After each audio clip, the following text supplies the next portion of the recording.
Well, I had to work really hard. Lots of hard work. Being a girl in the 70s, going to a man's world was not easy. The scenes in the movie are true, what was shown there. And there were good people in the cattle industry to help me. You see, my science teacher and a number of other people, they saw what I could do.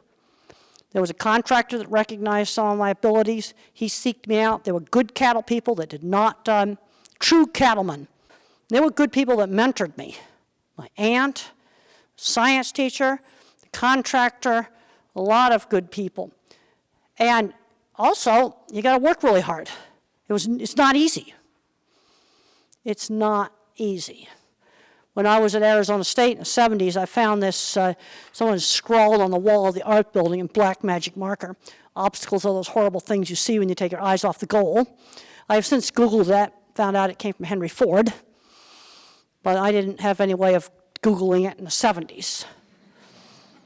And you see, they got to work at it. There's a tendency to coddle these kids. You can't just chuck them in the deep end of the pool. But if you don't stretch them, like I talked to one mom at the meeting, her daughter was afraid to go to the store to buy an iPad cover. Her mother made her go. And she got the iPad cover, got one that she liked, because you can't test the keyboards online. So I can remember mother making me go to the lumberyard myself to buy materials for remodeling the kitchen. Yep, that stressed me out, but I did it. So you've got to push them just outside the comfort zone.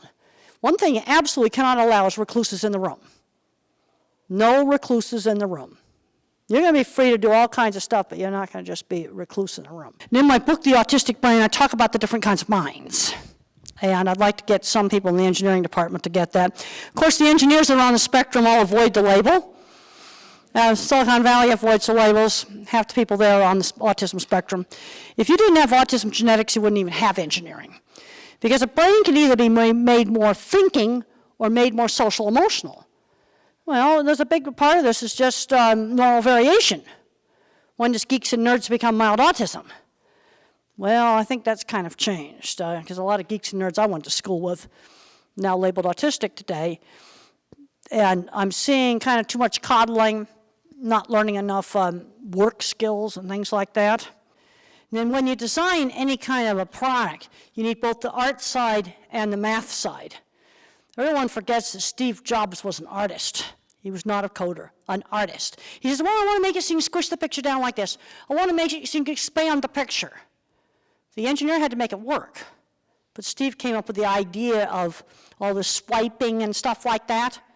So that's an example of how we need the different kinds of minds.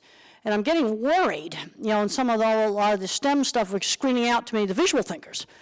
And then when it comes to social skills, well, you basically have to teach it like being in a foreign country. Like when I went to China last summer, we point like this. I learned this is rude in China. You point like that. Somebody has to tell me that. It's like teaching somebody in a foreign country, and you have to teach everything. This is how you shake hands. This is how you take turns in conversation. You use teachable moments. Well, the way manners were taught in the 50s to all the kids. Well, if I stirred my drink with my finger, Mother didn't scream no, she said use the spoon. Give the instruction. Use the teachable moments. You just give the instruction. If they're mushing around their hand with mashed potatoes or something like that, you say use the fork. Just give the instruction. Just use each teachable moment. Like I was at a convention one time, it was a dairy show, and there was a parent there, a 7-year-old, fully verbal, and there was an antique butter churn there. I thought the kid was getting too rough with it, and I just said, turn it gently.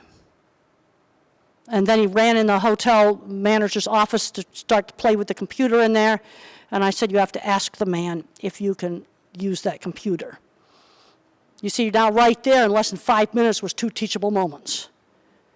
That's what you do.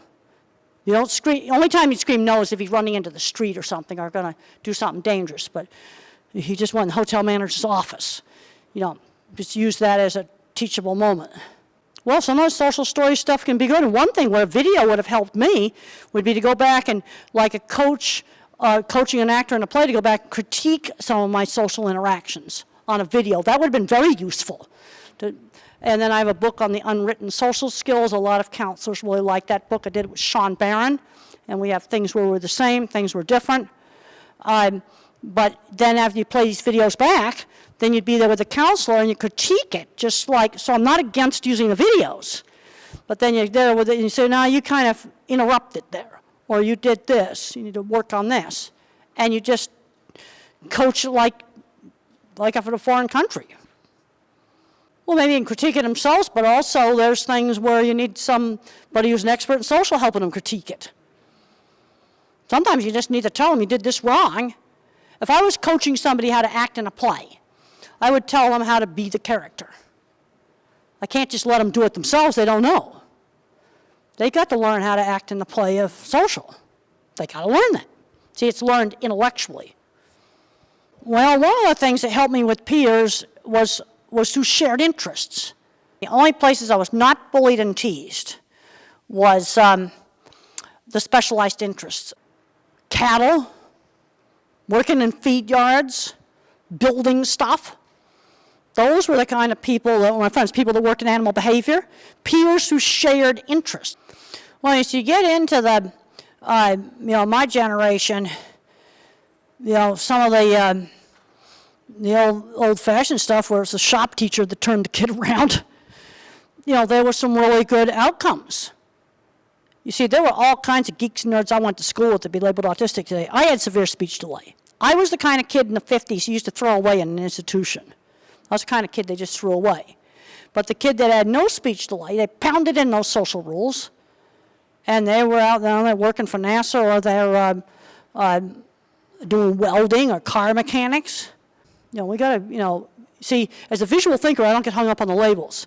So I go and I put on NASA TV, NASA television.